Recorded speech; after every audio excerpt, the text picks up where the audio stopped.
Ryo Yamada. We know her as the 420 Smoke Sweets everyday memester, the slap master on the 4-string guitar, and of course, the most base character of Bocchi the Rock. But did you know, beyond her calmness and comedy, Ryo might possibly be the most important character of Kessoku Band and even the entire show. How is that the case? Well, after analyzing the characters of Bocchi, Kita, and Nijika, it's time for me to break down the mystery behind Ryo Yamada's character starting from her very first appearance in episode 1. We are introduced to Ryo around the 12-minute mark in episode 1 when meeting Bocchi for the first time. この子、後藤ひとりちゃん。奇跡的に公園にいたギタリストだよ。へえ。怖っ、睨まれてる? From the get-go, she gives off vibes of someone distant, aloof, and very nonchalant. Her only reaction was to stare at the panicking pink creature. Gee.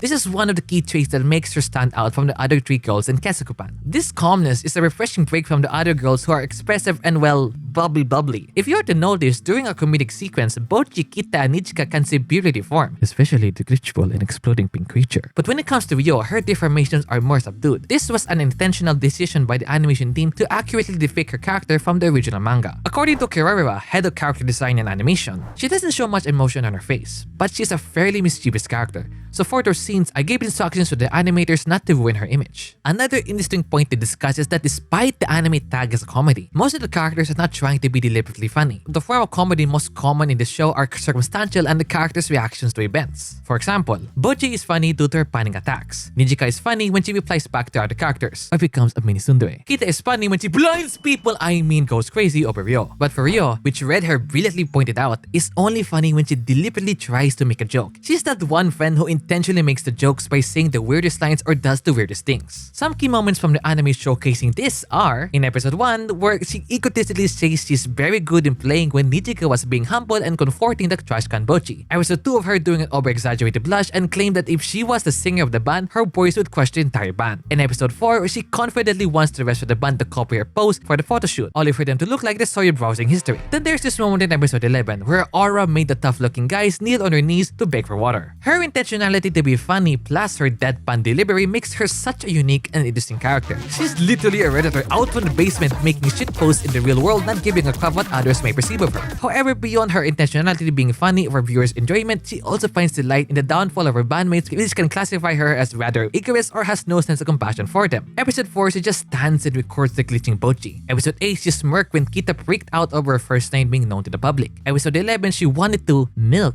Bocchi's beauty and NSFW artist potentiality for views. Episode 12, she couldn't hold her laughter when Bocchi left off the stage. Episode 7, she made the time and effort to prank Nijika with a video edit, which is peak. But of course, how could you not forget her as the money-sucky person who leeches on the Bocchis and their money? If you're a Bocchi right there, run away for your wallet! This trait of hers makes for a very iconic character. In fact, her kind is awfully rare and unheard of in media. I love how Tapani puts it on his video on the same topic. Hey, I know what you're thinking. The words confident and introvert is mutually exclusive, especially when it comes to anime. It is indeed rare to find an introverted person to be confident at the same time. Depictions of introversion are more commonly like Bocchi's, but someone who is both introverted and confident? Now that's a character we're talking about. And this confidence of hers is not half-baked or a facade. For the average viewers, we can tell that she thinks highly of herself almost to the point she can be classified as an egoist. This sheer confidence allows for her to be intentionally funny, to say the weirdest and do the dumbest things, and even enjoy for being called out as weird or being broke. So all confident. Now, her always fooling around can also be the biggest criticism for her character, as pointed out by Red Hair. However, Ryo spends most of her screen time clowning around to the point where it overshadows her more heroic moments. If she's not saying something weird or inappropriate, she's smooching off her friends. And there is validity to this point. Ryo is mostly known for the memes and the dumb things she does. But despite her egoism, mischief, she is never overbearing. Her moments don't seem forced nor last for too long. It is inspiring to see a character this confident and unique. And that is the reason why she is highly adored by the fandom as shown through these comments. Let's move over to the second episode. The scene we're talking about is the loner versus lonely comedic sequence. ぼっちと一人好きの間には決して埋めることのできない深く大きな溝が The gap is significant and real. As noted in his Reddit comment, the majority of viewers see Bocchi as the ultimate relatable character. I myself have even titled our analysis with the same sentiment. But if you were to ask people on Reddit, or even in the most Dorito server ever, please join us and help us reach 1,000 members, or even in the comments down below, you will see that many relate to Ryo, potentially in greater numbers compared to Bocchi. Let's play a game, shall we? Niwiki, Raimon, take it away! Hello, it is I, Niwiki. Hello guys, it's me, Raymond. Now, this would be a simple game that Raimon will play on behalf of our dear viewers. All you have to do, Raimon, is pick options on what you may do in a situation. Ooh, that's it? Then okay. Alright, first scenario, you have something that you're proud of, a skill, an achievement, or a great talent of yours. Would you A. hide it and be embarrassed by it, or B. be quietly proud about it? Well, if it's something that I'm very good at, then B. I will be very proud of it. Great. Now, next question. Do A. you value your alone time, or B. would do anything to hang out with someone? Well, as much as I enjoy hanging around Rika, I do want to be alone sometimes. I want to recollect my thoughts, be introspective, or do a fun soul activity like floating around all alone. So A. Great answer. If you were to lose your composure, would you A. glitch like Bocchi, or B. just internally panic and try to act cool? If something like that were to happen, I think I would prefer to act calmly. I'm just overreacting because the script says so. Huh. What would you do if your best friend does something funny while they internally panic? A. assure them and help them out, or B. laugh out loud on their stupidity? When Nirika does something stupid, I just laugh at him, so of course B. Damn, you're such a meanie.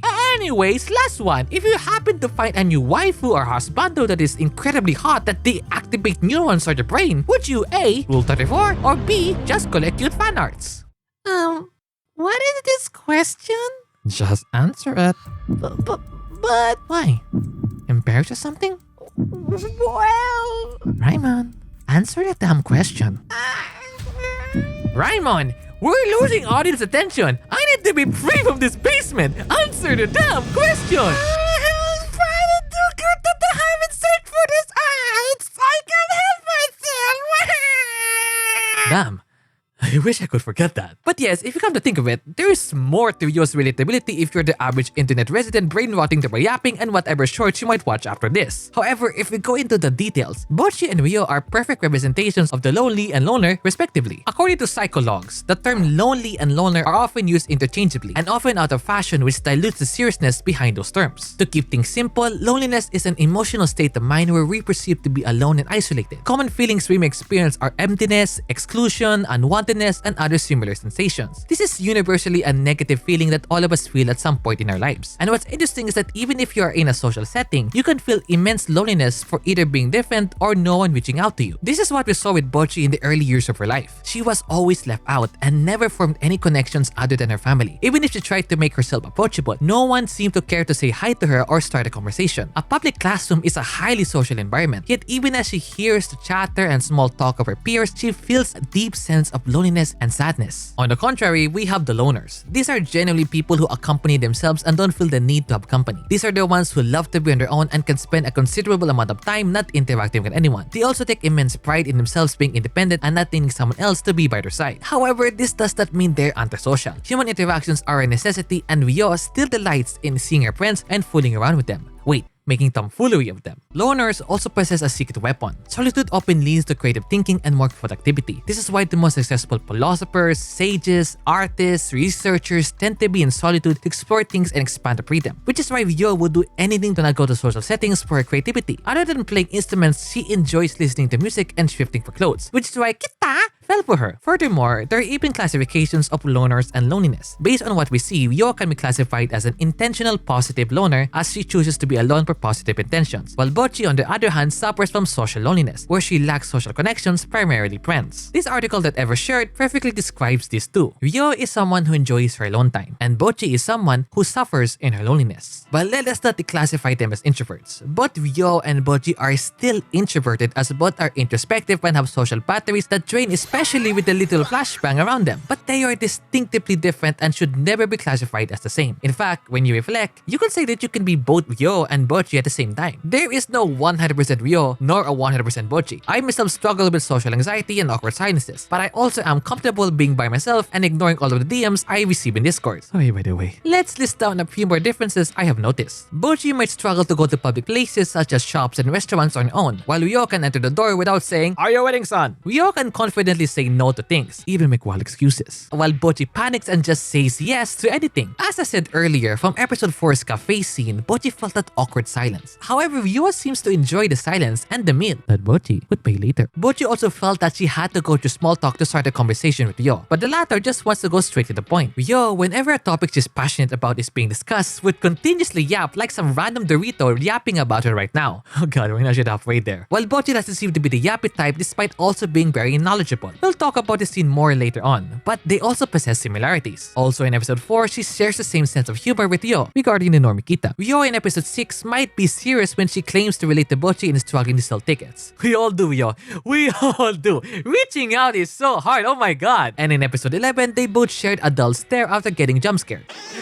These similarities are crucial as Ryo will play a key role in Bocchi's growth in an episode or two. But back again, I do not know how much you relate to either Bocchi or Ryo, but I hope we can finally settle the confusion between the loner and the lonely. However, even if Bocchi is still the more relatable one, those that relate to Ryo can stand proud. This Reddit comment beautifully says it all. She won't be relatable to nearly as many people, but those she is, will hit deeply. We've already started discussing Ryo's relationships, so let's take a deeper dive on episode 3. Starting with Kita, since she's the main girl of this episode. Ryo acted as the magnet that initially brought Kita to Kessoku Band before Bocchi tagged along. This was because of her infatuation for the unisex look and her mysterious aura. I talked about the implications of discussion on Kita's character analysis that you're free to check out here. But to keep things short, her relationship with Kita is at best surface level and not real. A question that kept me pondering on assessing their relationship is whether Ryo is aware of Kita's crush for her or not. I am still not sure if Ryo thinks of those feelings seriously or maybe she thinks Kita is just fangirling over her. But in either case, no one can deny that despite Kita's efforts, Ryo only sees her as a bandmate and a guitar student. Kita then later on does not take her infatuation towards Ryo seriously when her brain started doing the karakara on episode 9. Still, thanks to Ryo, we have Kita, part of Kessoku Band. Moving over to Bocchi, she has the second best dynamic with the Yamaha. Since they share the same sense of humor and are fellow introverts, we can see that Ryo genuinely finds Bocchi interesting and clearly appreciates hanging out with her, other than trying to use her money and body, that is. They also act as the executioners of the band, a tandem of the composer Ryo and lyricist Bocchi. These two are the reason Kessoku Band's songs are relatable and absolute bangers. It is also very visible that her dynamic is better with Bocchi than with Kita, to the point Kita is always jealous when they seem to read each other's minds. Again, their dynamic is further dissected with Bocchi's own character analysis. Lastly, we have the Yuri material that is Nijika and Ryo. Yet again, oh god, that is a lot of agains. I have talked about their dynamic on the magnum opus that is Nijika's character analysis, but that was to Nijika's perspective. Reviewing their dynamic, there is a factor that has to be addressed. We already know that they act as a comedic duo, with Nijika being the only one who receives the blunt and unfiltered Ryo when it comes to jokes and gags. But what would happen if Ryo acted this way to Bocchi or Kita? Well, if Ryo were to speak the same way to Bocchi, then the pushover pink creature would just fold and accept whatever tomfoolery Ryo might request from her. Poor Bocchi. If it were with Kita, well, there are two possibilities. Kita might fold the same way as Bocchi because of her insane infatuation for her. Oh god, the fanfic people have something to cook with. Or that Kita might revel in it. Oh, that's even more spicier for the fanfics. Yeah, good thing it's only with Nijika, which just makes the relationship unique and austere. Wait, wrong video. But there's a factor that cannot be ignored when it comes to Ryo and her relationships with the rest of Kessoku Band. It is the reason why they are still a thing and her friendships with them have remained despite the weird eater most of the time being all for the funs and giggles. Because beyond what may seem as an aloof and a prankster person lies someone who genuinely cares for her friends. It may not be noticed easily as the anime also depicts these moments in a comedic way, but her care and love for her friends are very clear and evident. This is mostly seen when it comes to anything musical in particular. She can take a lot of things not seriously, but when it comes to music, she's very passionate towards it. In this episode, after Kita realizes the biggest financial mistake of her life, Ryo decided to sacrifice her diet by using the last of her money to buy Kita's bass and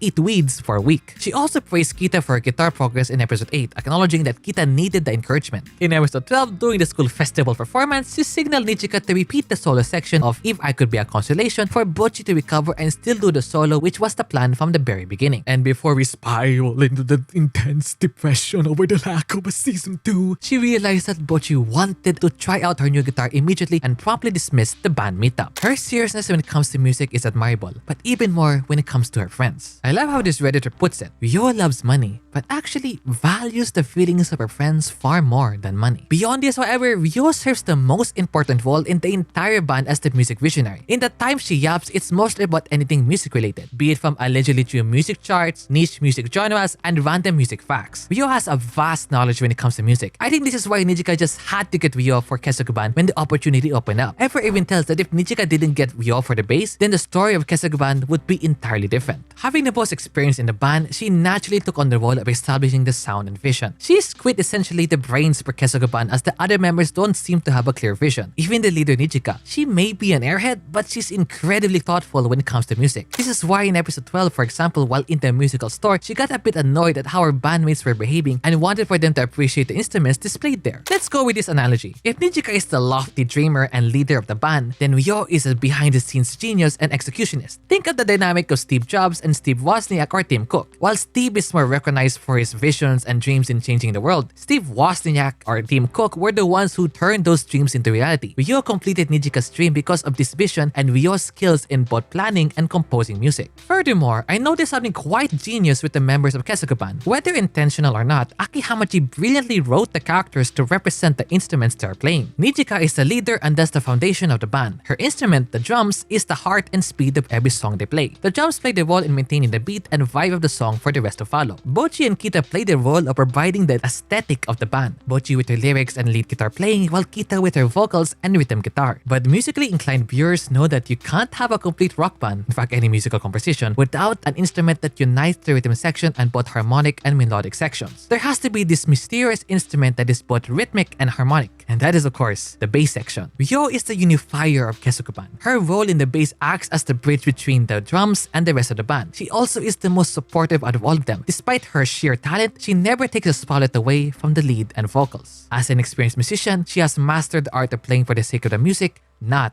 to show off. And the character genius lies in her role in the band itself. She united Kita with Nijika, and she held Bocchi to be united with the rest of the band. If it wasn't for Ryo, then we would not be here today. And specifically Ryo, because even if you were to have another bassist, things would not be the same, and most probably Kessoku band would dissolve into the sea of normalcy. Why? Because Ryo possesses the most important character trait that Bocchi the Rock expresses, which can be seen in the most Ryo episode ever and in the most Ryo scene ever.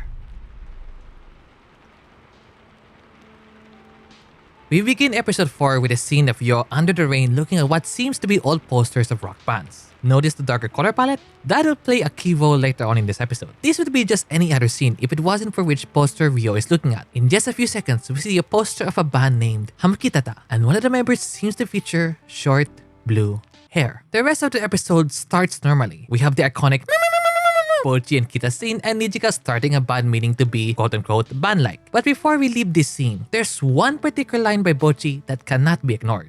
大ヒット間違いなしのバンドらしい歌詞書いちゃいますから。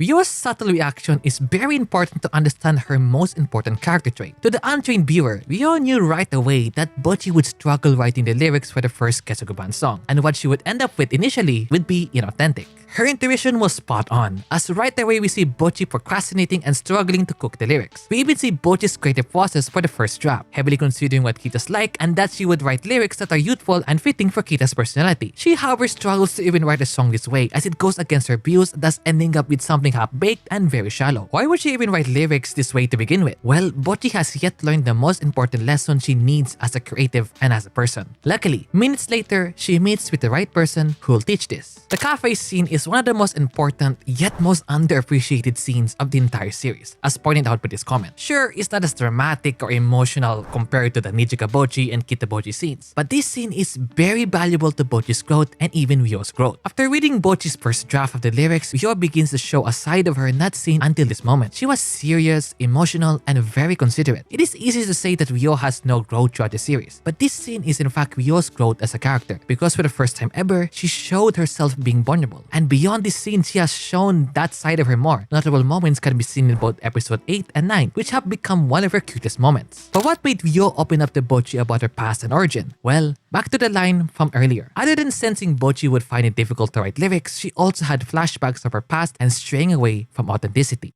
ぼっち的にはこの歌詞で満足？それはヒットしたバンドらしいのがいいのかなと。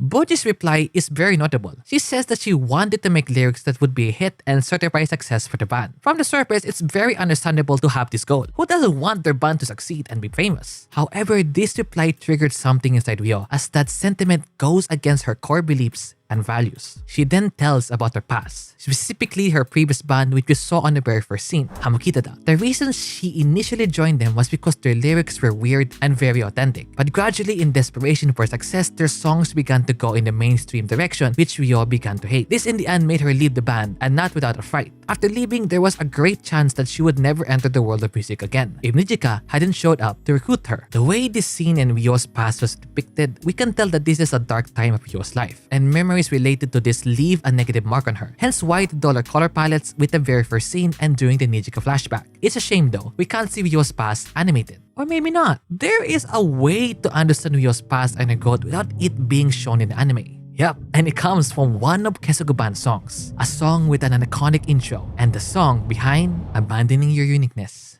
is equivalent to Die.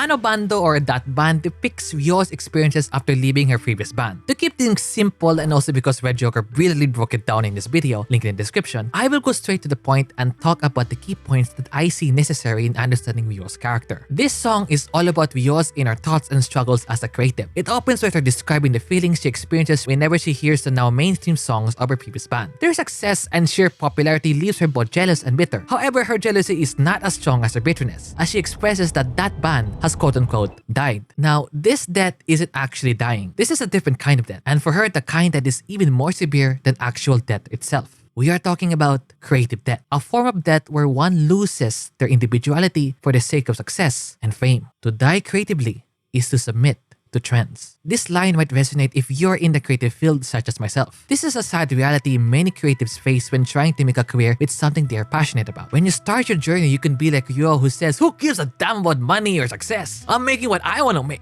And that is a very valid sentiment. It's easy to say this when you think you'll find success being who you are. But sadly, this isn't always the case. There have been two notable anime that I know which delves into the topic of authenticity versus success. First one is Yo Boy Kong Mi. In the final arc of this anime, there is this one successful band who goes against an underdog singer. The story of this band, Azale, started off being original and authentic. The members genuinely loved what they did and highly regarded themselves to one day becoming successful with their originality. However, once they took their career seriously, they realized that the mainstream audience didn't really care about their music. They started to struggle paying bills and had to take so many jobs just to survive on their own. So in the end, they had to give in and become mainstream, stripping their identity and individuality to find success. However, were they really happy with all of their success? You be the one to answer. Next up is a fairly recent one, Girls Band Cry. Now this anime's main theme is in fact being herself, but also sheds into the realities of being authentic. One of the main girls, Momoka, has a similar story to Ryo. She left her previous band Diamond Dust when she realized that her individuality was being sacrificed for success. Her new band, Togenashi Togeari, is quintessentially indie and goes against all the mainstream trends and sounds of the music world. Their story is still developing, but one thing is certain, they on their own will take a much longer time to be as quote-unquote successful as Diamond Dust. We can even discuss the very platform you're watching this video on, YouTube. YouTube during the 2000s was very niche with not a lot of users. But what made it special and why many old YouTubers think nostalgically of it was its sheer authenticity. During this time, anyone with even the worst equipment can upload a video and be a viral hit. The formats were all over the place, like the Wild West. There was no fancy editing, pre-planned shows. It was just people in their bedrooms uploading their lives for the world to see. The content was unfiltered as well. You can post something extremely edgy and not be struck down. This is also a time where you can even watch full copyrighted movies without a problem. This openness and their genius solutions to streaming videos allowed the platform to skyrocket in popularity and be the #1 video sharing platform in the entire world.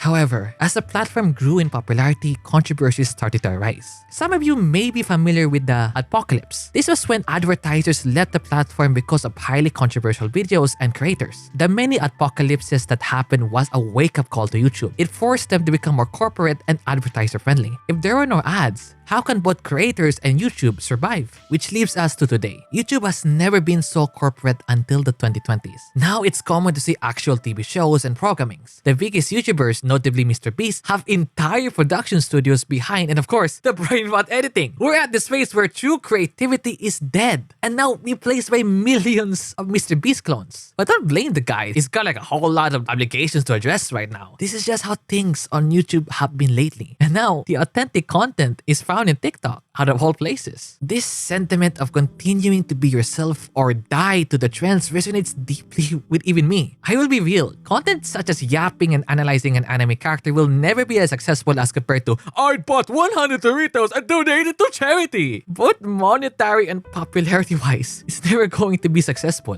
And this also speaks to my career choice. To pursue a creative career is extremely risky with no guaranteed success. You can't really blame many who would say, ew, just get an actual job. And to be honest, just thinking of the risk haunts me sometimes. When money is on the line, you have to make a choice. And that Ryo depicted in that band seems to not possess that much confidence as she is right now. She was also tempted to give in with her bandmates for the sake of success. But what made her live instead and be her true self? Well, Seinen Rider brought up a very fascinating theory, terror management theory. This is a psychological theory that delves into the common fear of death. This fear of death, instead of sparkling anxiety in certain individuals, would motivate them to make the most of their lives. According to Psychology Today, the fear of death influences human thinking and behavior. It drives people to adopt worldviews that protect their self-esteem. Ryo is a poignant application of this theory because for her, what she truly values is to leave behind a legacy. She believes that in spite the knowledge of inevitable death, she wants her own unique sound to be immortalized in music, even if it means for a niche demographic. This is exactly what she realizes in the end of that band. She takes great pride in her sound, her individuality, her heartbeat. Even if she were to go on this journey all alone, she'll be happy as long as herself is being expressed, not a zombie following what's popular.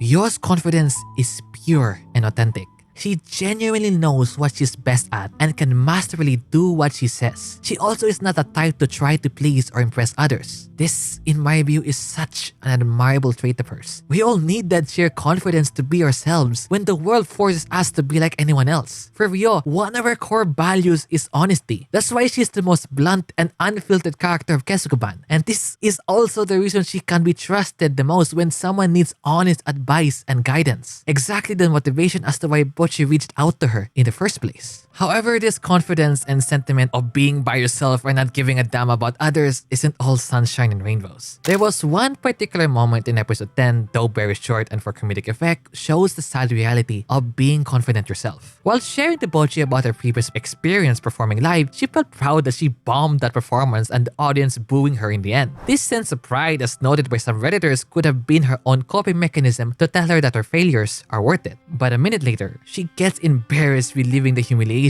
if she felt when the audience did not approve of what she did on the stage back then. This shows to us that Ryo isn't immune to the public shame and being quote-unquote cringe. She's the least to show it, but she still values being appreciated and admired like any other person. But what makes her unique is that she wants to be accepted, but on her own terms, not by blending into the crowd. To be yourself will lead to many embarrassing moments. Sure, at the heat of the moment, you'll feel all proud and mighty, but looking back, you'll cringe at what stupidity you have done. But when it comes to choosing to be authentic or giving in, despite the potential pain it may bring, Ryo would still choose pain and suffering rather than death.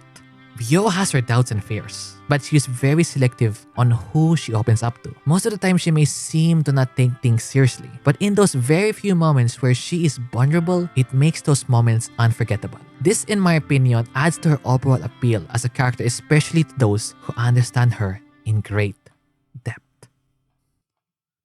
Ryo is simply a nail that refuses to be hammered down. You know, we can learn a lot from Ryo in our everyday lives. Beyond creative authenticity is to be real with ourselves. Ryo is literally the anti-NPC. Everything about her, from her looks, from the gadgets she uses, to the tastes and niches, to her odd behaviors, and her views of life is anti-mainstream, which is just refreshing in an age of dying critical thinking. If you are not aware, some have begun to dub that most people these days are NPCs. With no clear goals in life, no proper beliefs and opinions, everyone seems to be like anyone else. Because of the rise of social media and polarizing politics and worldviews, it's very hard to be in the middle. You either take an extreme side, but no in-betweens. This stems from the fear of not belonging or to be rejected. This is perfectly showcased by Bocchi pre-cafe scene. We all want to be part of a community. We want to be acknowledged and cared for. We want to feel belonged. And especially for those who struggle with self-esteem such as yours truly, it's very hard to speak your mind. It's very difficult to say your honest opinions. It's very hard to be ourselves. But Ryo is a reminder that it's okay to be real. It's okay to be honest. Sure, not everyone will like you. You'll never be popular. But isn't it always better to be yourself than to be like someone else? She's a reminder to enjoy any particular anime or any musical genre, whether it's popular or not. She's a reminder that you can pursue any career your heart desires, even if your friends and even your family might not fully support it. She's a reminder to create what you want to create, to stop copying what's popular if it's going to sacrifice your passion. Just reiterating what she says to Bocchi, do what you want to do. It's kind of fascinating that we can trace back to Kita's character analysis. There I brought up the topic of existentialism and how Ryo being who she is had a profound impact on Kita's life. Remember, she is the catalyst for Kita to be part of Kessoku Band, and most importantly for Bocchi to play an integral role in her character development. So even if you don't realize, being who you are can cause change and impact in one life and even many others. We finally have the final piece of the Kessoku Band puzzle.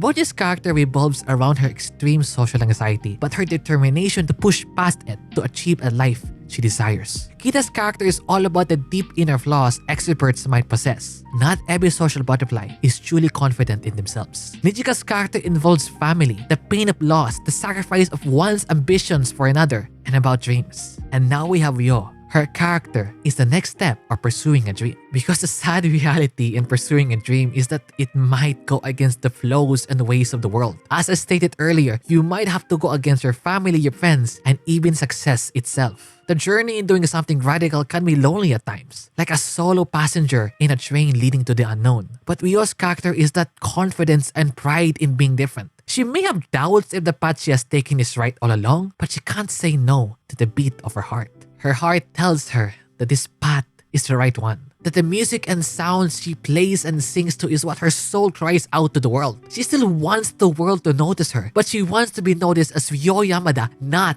another Yamaha. She possesses immense integrity of being just the way she is. She values honesty and not conforming to the patterns of this world. She's willing to be immortalized in her niche than to die forgotten, blending with the crowd. I vividly remember Steve Jobs' famous speech at Harvard. One line that is dear to my heart is this: "Your time is limited, so don't waste it living someone else's life. Don't be trapped by dogma, which is living with the results of other people's thinking. Don't let the noise of others' opinions drown out your own inner voice. And most important, have the courage to follow your heart and intuition. They somehow already know what you truly want to become. Everything else is secondary." Ryo's authenticity and confidence in herself is the reason Kessoku Band is here today, bringing out banger after banger. Thanks to her advice, Bocchi's relatable lyrics have shaped and inspired so many viewers around the world. The genius of Ryo's vision made a band that is both real and successful, bringing a wide variety of individuals together into one sound. That's the color that Kessoku Band will have. This is why Bocchi the Rock is that amazing. Sure, this is still a fairly niche and non-mainstream anime. But look at the impact this random slice of life manga and now anime has had on our lives. The Bocchi the Rock phenomenon is real and still kicking 2 years later. Everything about this series and story is quintessentially rock. Rebelling against the norm, being oneself despite how stupid, broken, or unwelcome the rest of the world may classify you. We as Bocchi the Rock fans take pride in cherishing a story that is indie, that is non-mainstream, that is real. It might not connect with too many people, but those it does, it will hit deeply. Ryo is the nonconformist, the visionary, the pillar that holds the authenticity of Kessoku Band. Without her, the band will fall to the endless seas of copycats and soulless corporate music. She is the reason Kessoku Band stands out from the rest. If Ryo wasn't here, then you and I would not be here. If she wasn't here, then the story of Bocchi, Kita, and Nijika would take a different path. If she wasn't here, Bocchi would never be the Rock. Which is why I can confidently say Ryo Yamada is the most important character in Bocchi the Rock. Thank you for watching.